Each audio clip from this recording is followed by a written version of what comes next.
back with another episode of Local Roots. Hi, I'm Todd Studer. We have made it to Friday, and I have a great guest on the show today.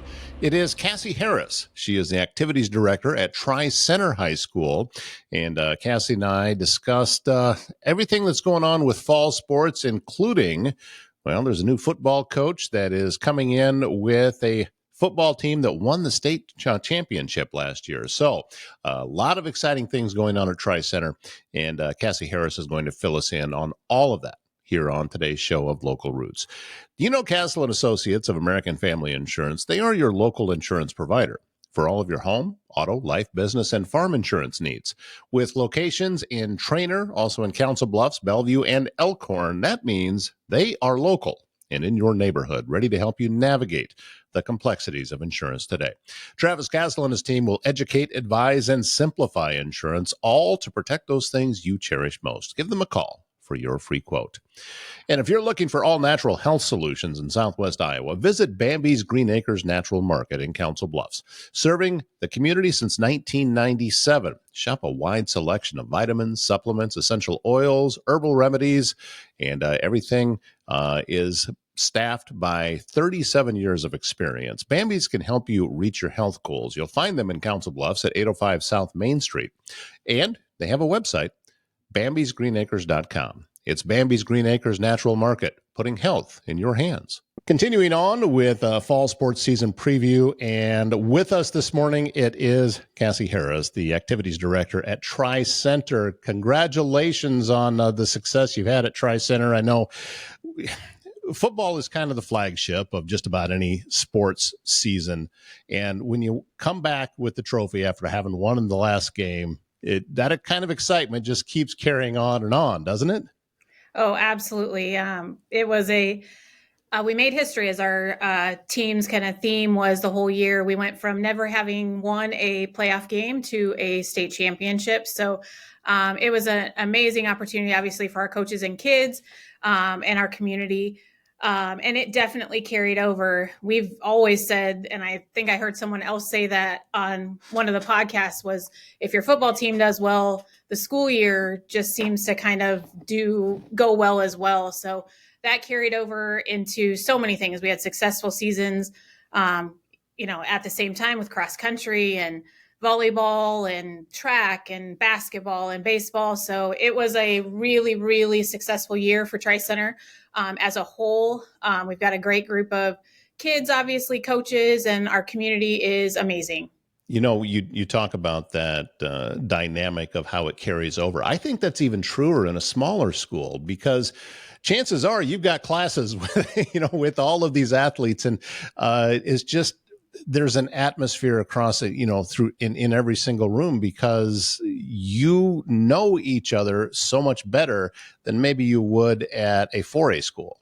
Absolutely. Like I have the unique perspective of being a teacher half of the day and then AD the other part of the day. So I see a good chunk of these kids in the classroom.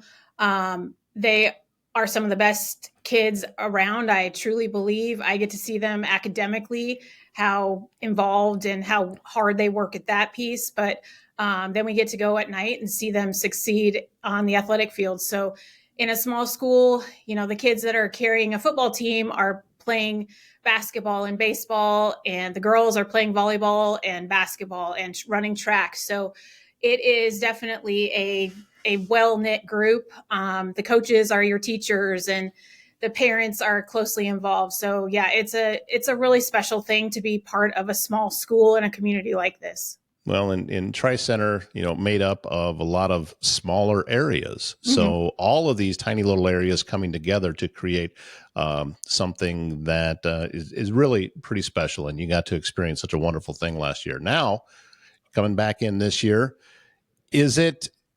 are you able to put the expectations like where they were at the beginning last year, or has that all been elevated now?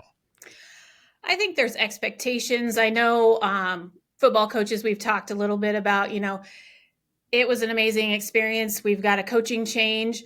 Our head coaches was a member of our staff previously. We're bringing back a lot of people, a few new people as well. But, we at the same time that we want to celebrate and still be excited about a state championship, this is a new year, a new group of kids. They have their own expectations, and I think they're high. I think we bring back some really good athletes. Couple great receivers, a quarterback who's now a year older and had an amazing season as a sophomore.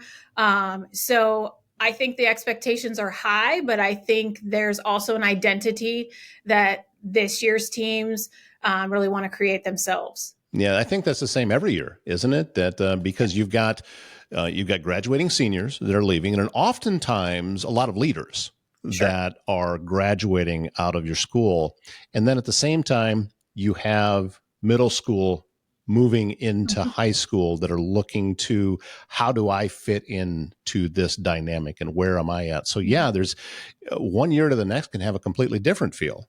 Sure, absolutely. And the senior class across the board that we lost, tremendous involvement, kids that participated in 3-4 sports across the board, boys and girls, a lot of just really great athletes and really good leaders. So we are going to miss them for sure. But I have no doubt that we have leaders ready to step up. The junior class that we have also has just a lot of great participation, kids involved in multiple activities, kids that I've seen in the classroom who are leaders academically as well. So I think we will make that transition. I think those kids are ready, and our young kids are fortunate enough to step into programs that have had success and know how to handle that and have kids that can be leaders for them. I've asked this question of other activity directors around the area, and I'm curious about what you may have seen. Obviously, as we talked about, a certain amount of leaders are going to graduate every year. As an activities director and from the position, and even as a teacher as well, how often do you recognize an upcoming leader versus being surprised that somebody steps into that role when they have an opportunity that maybe they didn't have before? I think you see both. I think there's some kids who we look at and I see them in the hallways as a freshman or sophomore, and I know, that kid's going to be a leader of their class or their teams down the road. And other times there are kids who step up in a situation and take over, and you're a little bit surprised by it, but pleasantly surprised.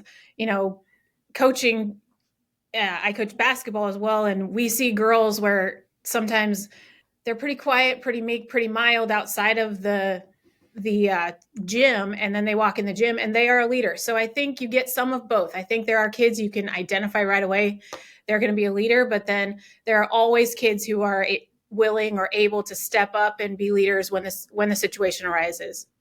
You obviously, and we're going to get to the other sports. I'm kind of focusing on football right now, but you got a big game coming up early with Underwood, which is just down the road. Yeah. And but it's exciting when you see the level of success and the high quality of sports, regardless of what the sport may be. So that in itself, and especially with the proximity of the two schools, my guess is you're going to have a packed stadium, and there's just going to be a real buzz about what people are expecting to see that night. Yeah, absolutely. So any game with Underwood is a rivalry game for us. Obviously, they're 5 miles down the road. And we have battled them in not just football, but three of our 5 losses, I think it was, in baseball were Underwood. We played them in the game to go to state for Underwood. It's a lot of the same kids that we're going to be facing on the football field.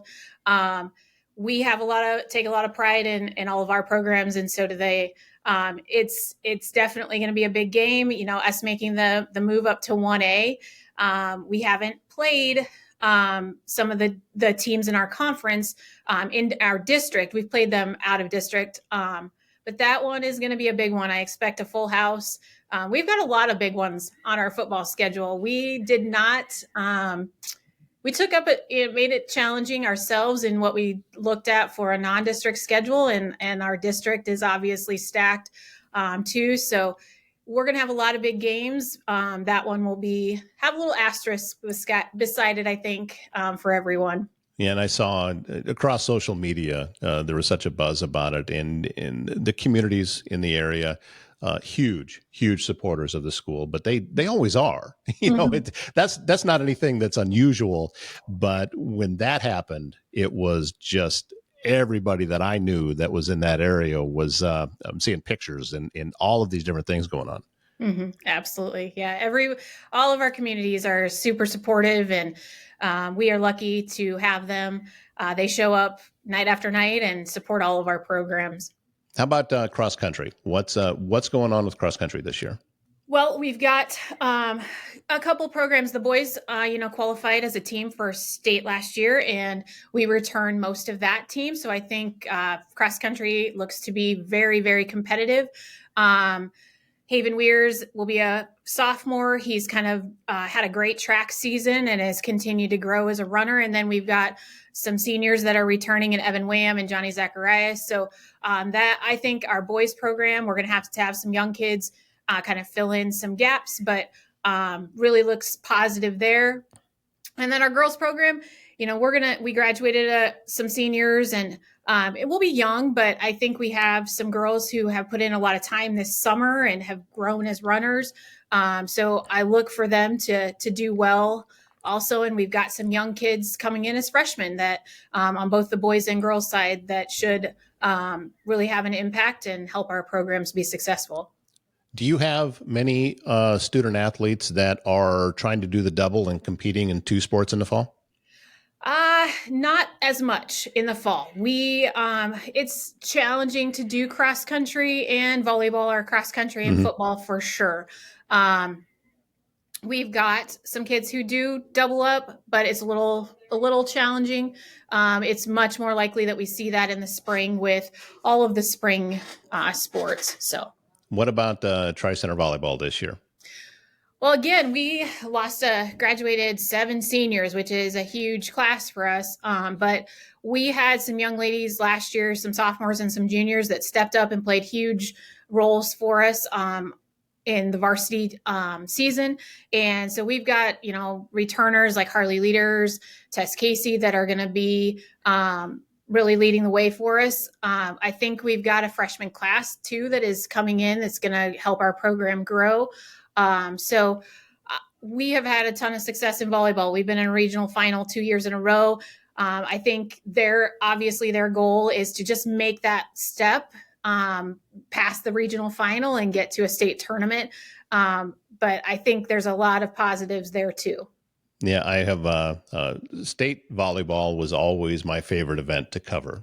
And because when I would walk in, and this is back when it was called the Five Seasons Center in Cedar Rapids, and you'd walk into that facility, and even before anybody was in there, the hair on my arms would stand up. There's an electricity when you get to state volleyball level. It's an energy, I think, that's unlike anywhere else. Yeah, we've gotten to experience that in the last few years up in Cedar Rapids, and it is a exciting atmosphere. I would love to experience it because now we're at Coralville to see it there in that new arena and experience it that way. So hopefully we can get there. Yep, all of this just seems like. What was it, about a week and a half ago that it was fall season last year, right? Absolutely. It feels like, we just did this and now we're back doing it again. It just cooks right on by. But, just, I want to give you one more opportunity. I know we touched on it just a little bit here, but fan support, student support in the stands, regardless of what the sport is. The athletes that are out there are pouring their hearts and souls into it. Nobody's going for a shoe deal. That's not the reason for it here. So, just the support that the TriCenter fan base always shows you. Talk about that a bit. Yeah, no, I think, we're unique in that we have kind of 4 communities that come together for our school districts. So it would maybe seem like it could be kind of divided, and it definitely is not. We see amazing support from all 4 of the communities. Like I said, I see young families bringing their kids. We have local businesses that have made it possible for all of our students to attend home events for free in Western Iowa Wireless. Our booster club does a great job of supporting our activities and our kids and providing opportunities for kids in that way. I just had a parent meeting on Sunday night for all of our fall athletes to a full house. We just have people who really want the school, I think, and the activities to be successful. I've got great support from my superintendent and principal, and my coaches do an amazing job of putting out a great product. And I think the product is ultimately great kids and great opportunities for kids. So it's just, I grew up in a small school. I believe in the small school experience. And it definitely molded me as a person. So I really think that the kids who come out of a small school have a unique experience and therefore a unique perspective on life and being successful down the road. Yeah, very well put. That's been my, regardless of what the activity is, whether it's sports, whether it's in the arts, whether it, I see that kids are prepared for success as adults by going through these programs, and across the board, and so many different places around Southwest Iowa, there's very high quality educators and coaches that are guiding these young people along, and it's exciting and it's encouraging to be able to watch all of this. Right. Absolutely. Yeah. As a teacher, you hope they walk out and can be successful. As a coach, you have the same expectations. And I think we always talk about, most of these kids are not going on to be professional athletes. So can we provide them with the tools they need to be successful as a parent, as a employee, and hopefully they're coming back into our communities and being the leaders of the future. Hopefully they're coming back and working in our schools. I have former students and players who are now on our staff. So it's exciting to see them to come back. I'm teaching a lot of kids that whose parents I taught once upon a time. So you're always just focused on what can we do to help these kids be successful down the road.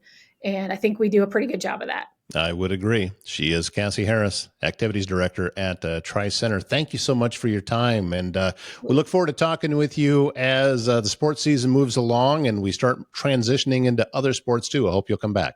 Okay, absolutely. Thank you. So much excitement at the area schools, and we've enjoyed bringing you just a few of these fall previews this year. And thank you again to Cassie Harris at TriCenter for being a part of today's program. If you have a leak, a clogged drain, or if you're planning a big remodel, Waldstein Plumbing in Council Bluffs has you covered with fast, reliable service and expert craftsmanship, handling everything from small repairs to major installations. And don't forget, still time to get that air conditioner serviced. Call AirServe Heating and Air Conditioning of Council Bluffs for that. AirServeCouncilBluffs.com, WaldsteinPlumbing.com. There's your websites. And when you're in the market for stylish, locally curated fashion that's close to home, Unique Boutique Iowa is your go-to place. They're at 101 4th Street in Neola, your destination for trendy clothing, accessories, and distinctive gifts.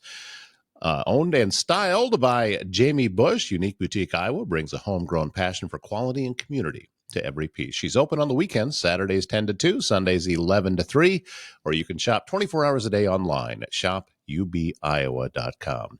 I heard something recently on one of the podcasts that I listened to that really spoke to me. And a lot of times we can get caught into ruts and we think that, we just need to continue on and keep grinding, even though we know that it's over.